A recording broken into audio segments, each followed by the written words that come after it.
tell us about heritage energy and how we can sometimes, maybe all of the time, carry this energy from our parents, from our grands and greats, and how we can carry it and not even realize it. Yeah.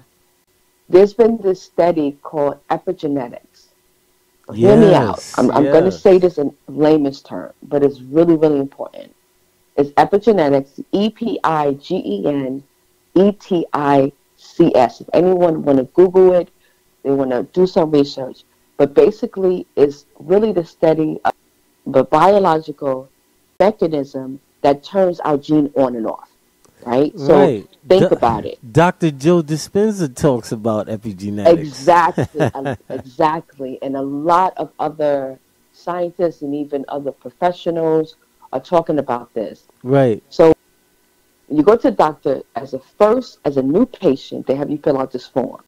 One of the things they say is, do you have a family history of, and they list all type of diseases, disorders, and everything. Well, of course, gene is the script, and the DNA is the movie itself. So based on the script and the movie, as part of our genes and DNA, they already know that there's a good chance that, hey, if your parents have high blood pressure, diabetes, cancer, there's a good chance that you will have it as well. However, we can modify that script. Epigenetics comes into play because now we can modify that script. And when we modify the script, that means we can modify the movie itself. So we have these genes. So we take certain characteristics of genes from our parents, right? So our eye color, the way we look, the way we behave, the way we think, and our belief system. So since we have that since childhood, as we become adults, we still carry that type of belief. We carry that thinking pattern as we go through life. And then when we go through life, it's like, okay, what I believe, what I'm thinking, and what I'm behaving is a contradiction of what's going on in my real world. That's where I realized, like, okay, something's not right. Something is not right. I see. So the study of this epigenetics, the study of changes in organisms caused by modification of gene expression rather than the alteration of the genetic code itself. But let's say, for example, at birth. So you're in the womb of your mom. And your mom is going through a survival mode. And this is go way back to ancestry, when we was back in slavery. That's the reason why I really want to talk about it, is because we're still holding on to the anger, the resentment from our ancestors. Right. Because my grandmother, not my great-great-grandmother, my grandmother was a slave. She was a sharecropper. That's close, yeah. So when I asked her, hey, I called her mother, Mother, why you wouldn't move to Georgia? Leave New York. And she was like, I will never, ever move back to Georgia because of what's engraved and what she experienced as a sharecropper in America's Georgia. Even though land is totally different, right? But it was still that belief system.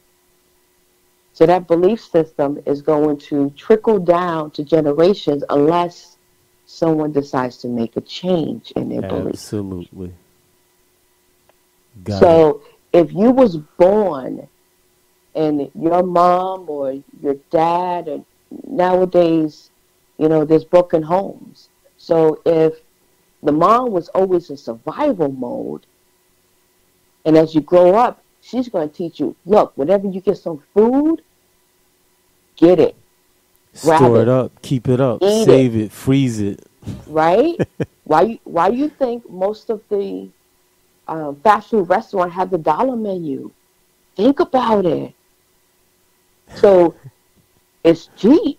So you eat all that food, which lead to what? Obesity, high blood pressure, high cholesterol, diabetes. So it's not just the food, but epigenetics also is about your environment too. So think about it. If you were raised in a poor neighborhood, Right. then of course you're going to have engraved with that poor mentality. Like if you finally get money, you're going to spend it because you're not used to having the money. Right. So when you get it, you're going to blow it.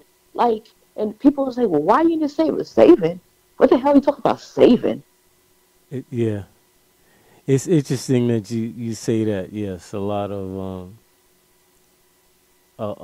people have that ingrained in them, and Yeah. without even being aware of it. That's another thing. And that's what I realized, that I wasn't aware of the energy I was carrying from my ancestors. Like, I wasn't raised in poverty.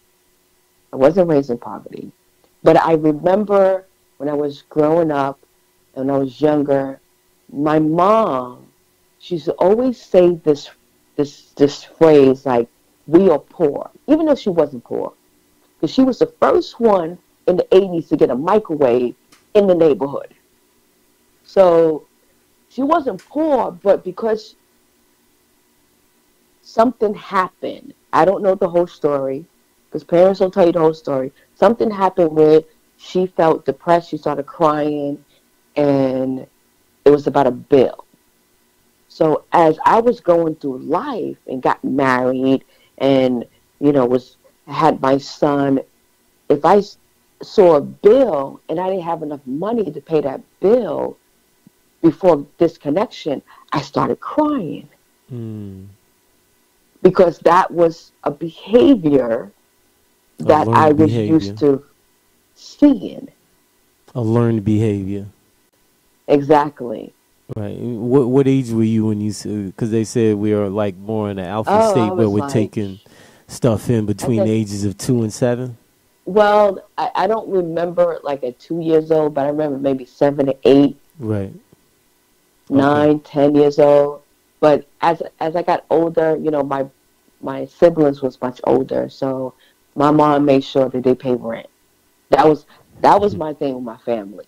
You get a Right. job, You because gotta when pay I rent. got my first job at 14, my mom was like, okay, I only was making $3.75 an hour. She was like, oh, I need $35 every 2 weeks. Well, back then I was like, that's kind of harsh, because how many kids who's 14 years old pay their parents rent? But at the same time, now looking back, it taught me responsibility. Right. And It taught me accountability. how to be responsible, how to not only work, but to be able to be a provider. Right.